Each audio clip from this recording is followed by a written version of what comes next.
الذين آمنوا قوا أنفسكم وأهليكم نارا.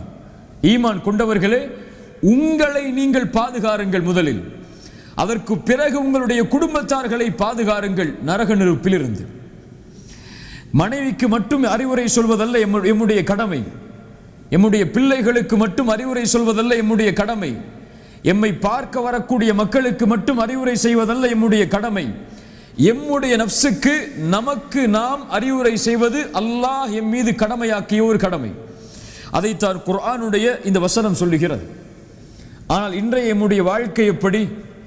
சமூகம் மாற வேண்டும், பிறர் மாற வேண்டும், அவர் மாற வேண்டும், அந்த குடும்பம் மாற வேண்டும், அந்த ஊர்வாசிகள் மாற வேண்டும், அந்த நாட்டில் வாழக்கூடிய மக்கள் வாழ வேண்டும்.